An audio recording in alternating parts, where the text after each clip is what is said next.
ঠিক এই রজবের চাঁদের 13 তারিখ, মারহাবা বলেন।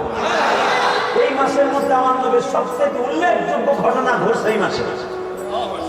এই মাসে রোজা তাদের হয়েছে, এই মাসে নামাজের হুকুম এসেছে, এই মাসে আমার নবীদের জীবনের সবচেয়ে কষ্টের মাস। আমার নবী সবচেয়ে বেশি মার খাইছে মক্কায় এই রজবের চাঁদ। আল্লাহু আকবার বলতে পারলেন না? এই রজবের চাঁদটাকে আমার নবীকে বলা হইতো ইয়াউমুল হুজুর, অর্থাৎ এই বছরটাই ছিল, ওই দিনটাই ছিল নবীর জন্য কষ্টের দিন। টাকানে দিবে আমার নবী যেদিন মিরাজে যাবে এই মাসের 26 দিবাগত রাত্রে 27 রজব, কিন্তু এই টাইমে আমার নবী ঘরের মধ্যে একা একা বসা। আমার নবীর তার আগের দিনে ঠিক যেদিন আমার নবী যাবে সেদিনকে সকালেও উতবা বিন রুবিয়া নবীর কলার ধরে একটা ঘুষি দিয়েছে। আমার বাপের বানানোর কথা আমি বলি, সূরা দুহা খুলে দেখেন, বলে সাউফা ইউতিকা রাব্বুকা ফাতারদা, আয়াতের তাফসীর খুলে দেখেন। আমার আল্লাহ এই আয়াত এমনি নাযিল করে মক্কা, নবী আগের থেকে আপনার পজিশনটা খুব ভালো, এটা আমি করে দিয়েছি। আল্লাহু আকবার বলতে পারে না? আমার নবী গেল কই ভালো, আমার দে আজকে মানলো। তুমি যদি আমার একবার কইতা, সে যখন বসি দেয় কত বিল কত আর বসি বিল বসি, তুমি তোমার বসি দেশে তুমি বসি মার, তুমি খালি কইলি তো আমার কিছু লাগতো না। আমি যদি একটারে মারতাম কত জায়গায় মনের মতো বলে আমার নবীর শক্তি আছে না নাই? রাস্তা কথা কইলে আরে ফুললা বানায় হালা কাছে নবীর শক্তি আছে না নাই? জোরবাদ আছে না নাই? দেখো তোমার নবীর শক্তি মধ্যে তোমরা কেউ হুজুরে পরে ভাত খায়, পাতলা ডাল খায়, আলু ভর্তা খায়, অবকাশ শক্তি আছে খায় আমার ডেলি 2 দিনে খেপ মারি, ঘুমাই না সারা 24 ঘন্টার ভিতরে 2 ঘন্টা, তারপরে ঘুষা ঘুষি লাগ না। এক ঘুষি দেবো 3 দিন ধরে শস্য দেখবি, শস্য সাদা দেখবি না। কথা বল না কেন? একটা কোন জায়গায় মারলে 3 দিন বেহুশে হয়ে থাকবি, ওরা জানা আছে আমাদের। আমরা নবীর সৈনিক, আল্লাহর সৈনিক, কথা ঠিক না? ব্যবস্থায় সরমনার পিসাব আল্লাহর কুতুব আর্মিরা শেখ হাসিনা বলছে যেভাবে হোক সব বন্ধ করে দেয়। সরমনার পিসাব বলতে রক্ত দেবো, জান দেবো, মাল দেবো, আর্মিদের কার্য ভেঙে শেখ হাসিনার বাসভবন আজকে দখল করবো।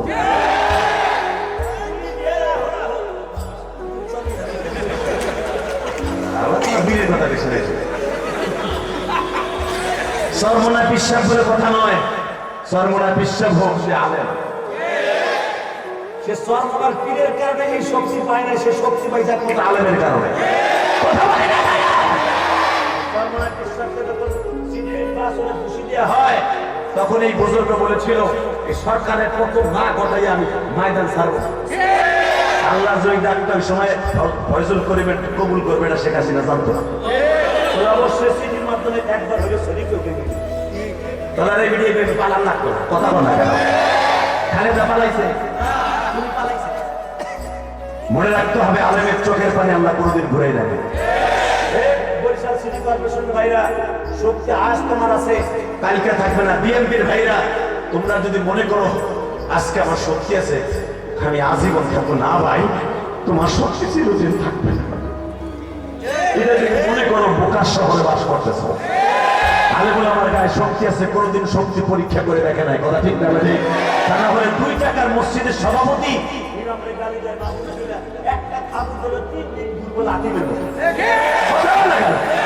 জীবনে কোনদিন একটা ইমাম অপমান করে নাই, কোনদিন একটা ইমাম কমিটির গালি দেয় নাই, বরঞ্চ কমিটির আলেমদের গালি দেয়। মনে রাখবেন, যারা আলেমদের গালি দেবে সে মরার আগে ডিজিটাল হয়ে মরে। এই কথা কত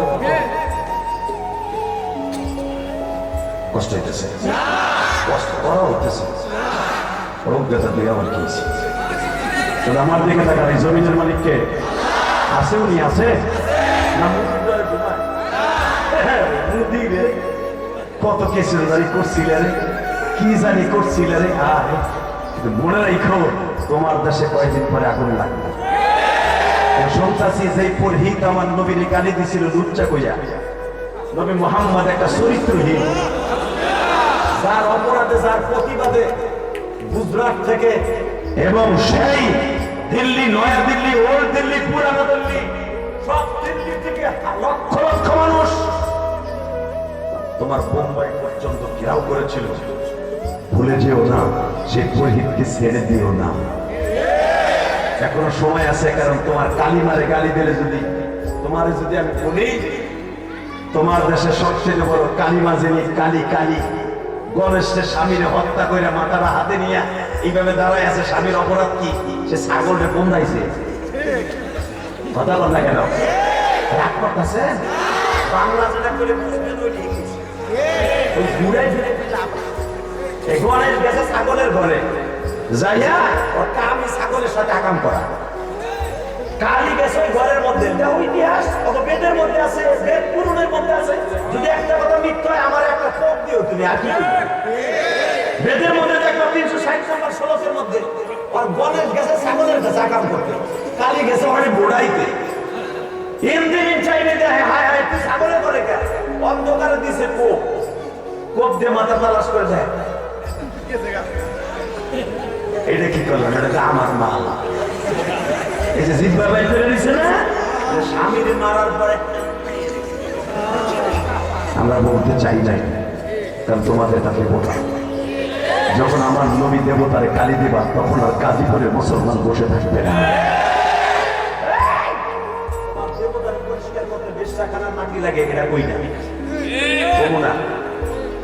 রাজপথে বাধ্য হচ্ছে আমার নবীর লজ্জা হয়ে দাঁড়িয়েছ, তাই তুমি ছেড়ে দিতে চাচ্ছ। হ্যাঁ, বাবরি মসজিদ থেকে রাম মন্দির করেছ, চক বাজারের দিল্লির চক বাজারের মসজিদ থেকে কৃষ্ণ মন্দির করেছ, কিচ্ছু বলি নাই। কিন্তু আমার নবীর কলিজায় আগুন দিলে, নবীর আঘাত করলে সারা পৃথিবীর মুসলমান অগ্নিগিরির মতো লাভার মতো করে উঠবে।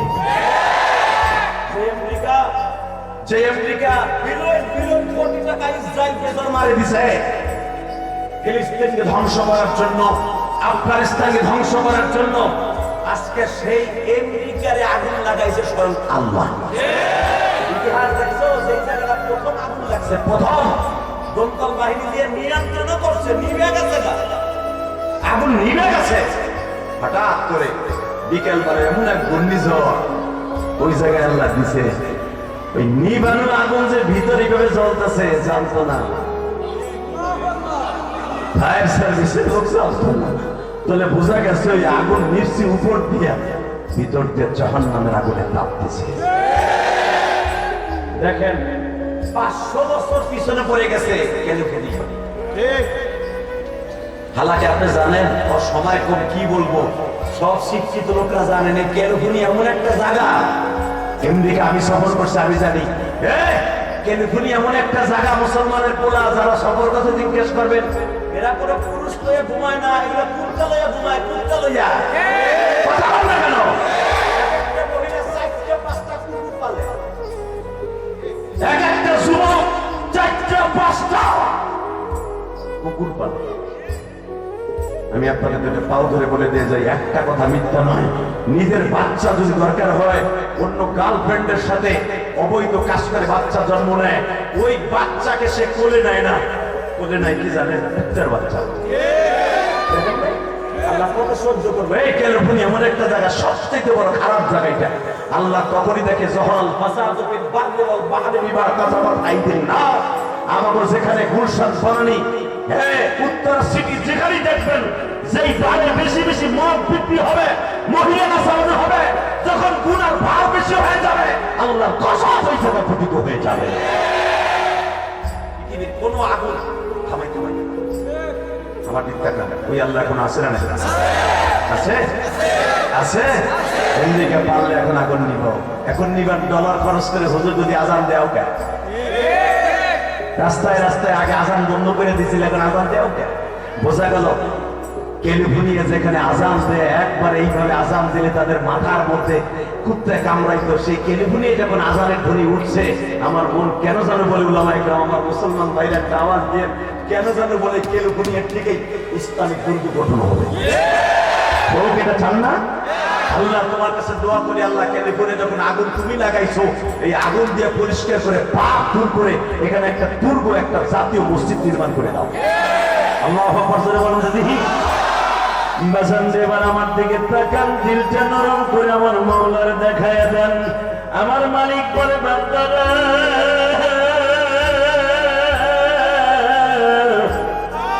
আমি যখন দেখি তোদের দেশে গুনার বোঝা বেশি হয়ে গেছে, আমি মালিক আর সহ্য করতে পারি না। যখন দেখি জুলুম বেশি হয়ে গেছে, তখন আমি মালিক আর সহ্য করতে পারি না। মাঝে মাঝে আমি মালিক তোদেরকে একটু সতর্কতামূলক একটু আযাব গজব দিয়া ক্ষমতাটা কাইরা নিয়ে একটু তোদেরকে বুঝাবার চেষ্টা করি বান্দা।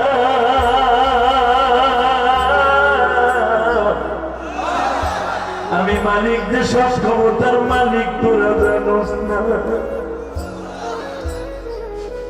বাজার যে আমার নবী যেই দিন কাদ্রি মেহরাজে যাবে 27শে রজব দিবাগত রাত্রে, এ আমার গাজীপুর করে যার টুকরা বাইরে রে, এমন জুলুম করছে উৎপাবের নবী, আমার নবীর চোখের মধ্যে বাবা এতগুলা বালু মাইরে দিছে। নবীর একটা ফুপি ছিল উম্মে হানি, বাবা হানির মা। এই উম্মে হানি আমার নবীর মায়ের চাইতে বেশি বয়সে বড় বাবা। উম্মে হানির বয়স ছিল তখন 17 বছর, নবীর মায়ের বয়স ছিল মাত্র 14 বছর। বাজান দিলটা নরম করে দেখায় দাও। উম্মে হানি মানে বাবা রে,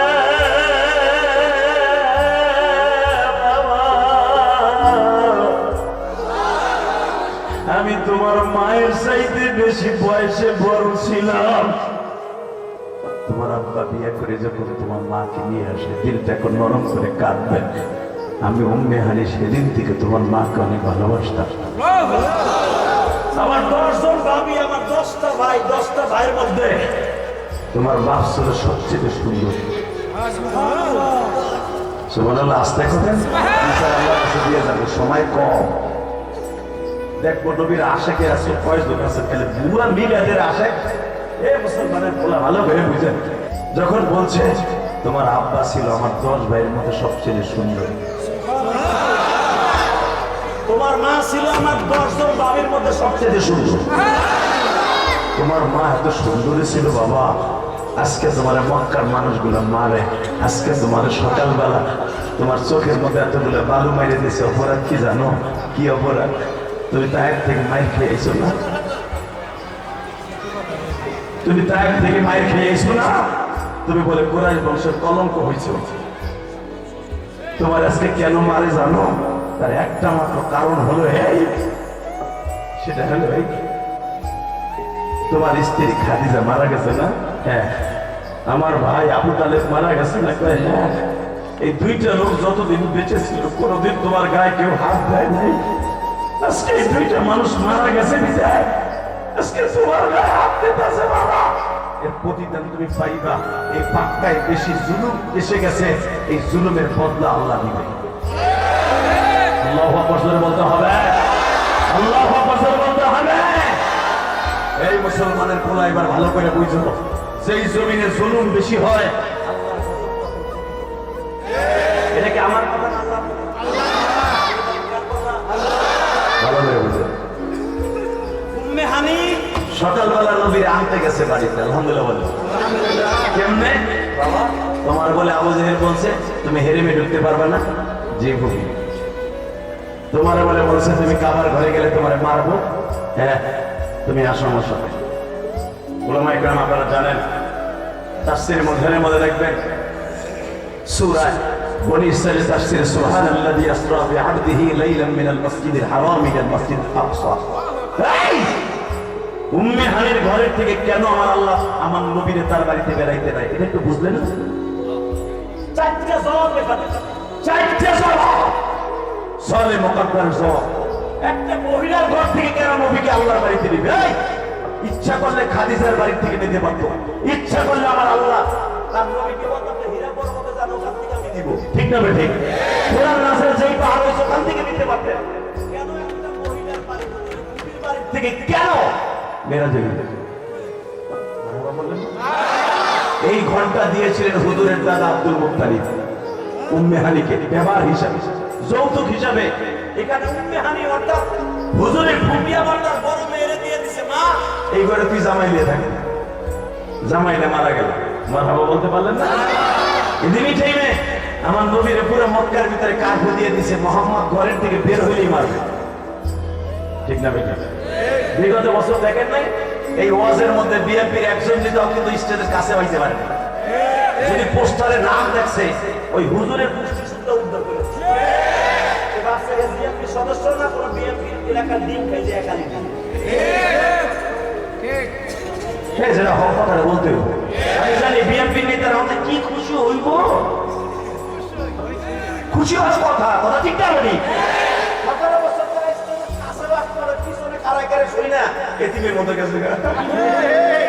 সবাই কি কোবাচ্ছে, কোবাবো খালি কব শামসুরে কথা বলতে গেল আমরা সাঁতার দল করি না, কেউ কেতা বার্তায় মামাকে হুজুর বলে। সবাই আমার কাছে সমান, যে জুলুম করবেন জালালের বিরুদ্ধে আমাদের কণ্ঠ বাঁচবে।